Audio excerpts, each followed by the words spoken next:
a desarrollar otra alternativa para encontrar el producto escalar entre vectores a través de las componentes de los vectores. ¿Por qué?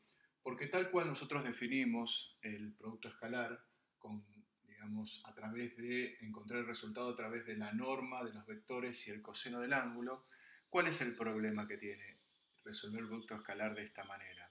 Las normas de los vectores las podemos llegar a encontrar, pero el ángulo entre los vectores, eso es lo complejo y no es un dato, con lo cual esa es la complicación que tiene esta expresión de cálculo para obtener el producto escalar. Tener que contar con el ángulo entre los vectores para poder encontrar el resultado.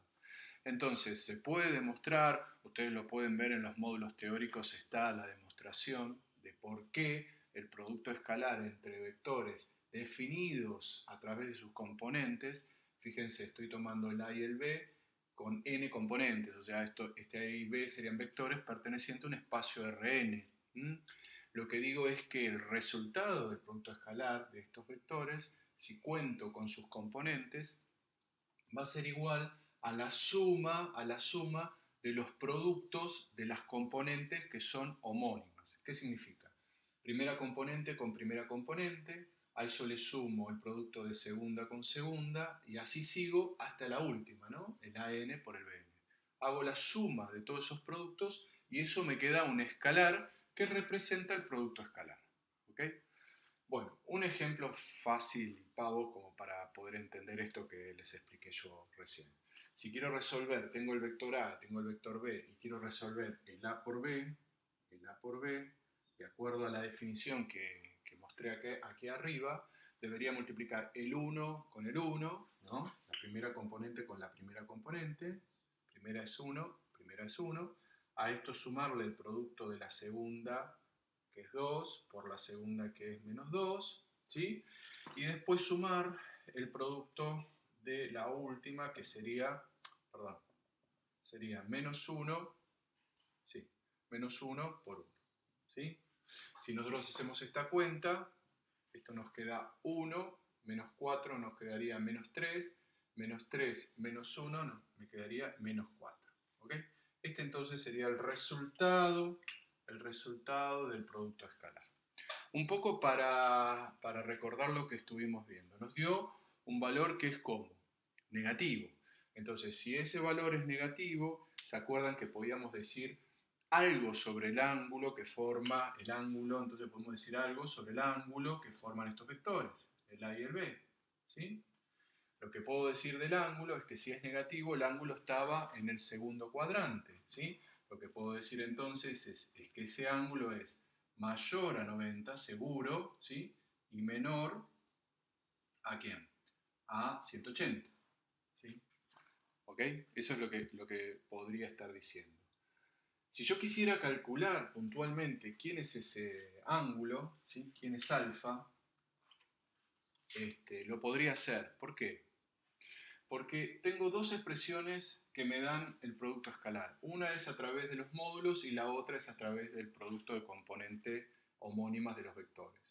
Entonces, yo lo que podría decir es que esta expresión, ¿sí? Es exactamente igual a esta, ¿no? Las dos nos dan el producto escalar. Con lo cual, yo lo que podría decir es que A por B, ¿sí? Que es igual a la norma de A por la norma de B por el coseno de ese ángulo que no conozco, toda esta cuenta tiene que darme ¿cuánto? Menos 4, ¿sí? Porque lo calculé de la otra forma.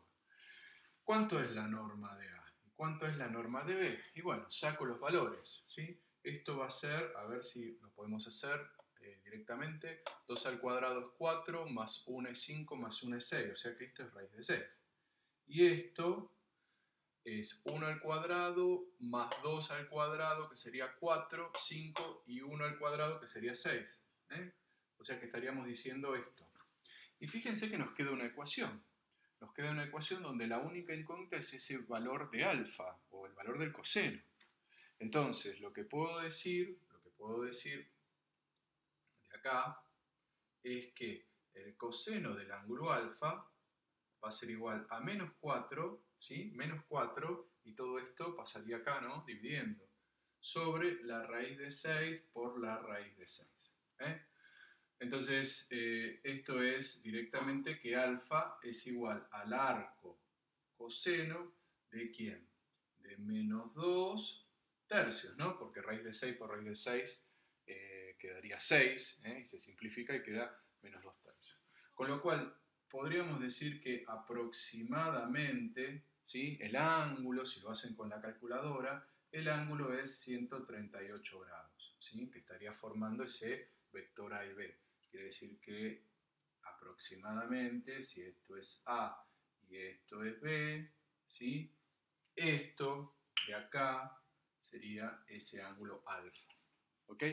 Entonces, una de las utilidades que estamos encontrando, que le estoy mostrando para poder calcular el ángulo entre vectores, es justamente la utilización del producto escalar. El producto escalar entonces me permite encontrar el ángulo entre los vectores. Muy bien, vamos a generalizar el cálculo de del ángulo entre vectores a partir del ejercicio que hicimos hace un momento. Vamos a tomar ese ejemplo para escribir una expresión general que me permita calcular el ángulo de cualquier par de vectores.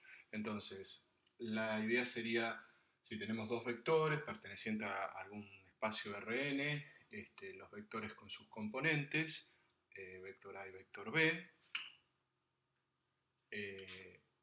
Si yo quiero calcular el ángulo entre estos vectores, lo que puedo pensar es en el cálculo del producto escalar con las dos alternativas que vimos.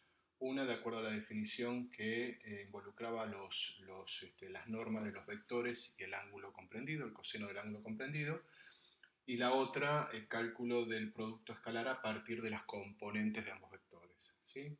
Entonces, de la 1 y la 2, nosotros podemos decir que si A por B es igual a esto y A por B es igual a esto, podemos decir que los segundos miembros son iguales. O sea que el módulo de A por el módulo de B por el coseno del ángulo es igual a la suma de los productos de las componentes de ambos vectores. Fíjense que de aquí la incógnita sería el ángulo del ángulo del vector a partir del coseno. Calculo el coseno, despejando de acá, ¿no? Las normas pasan dividiendo, y puedo decir directamente que el ángulo es el arco coseno de este cociente.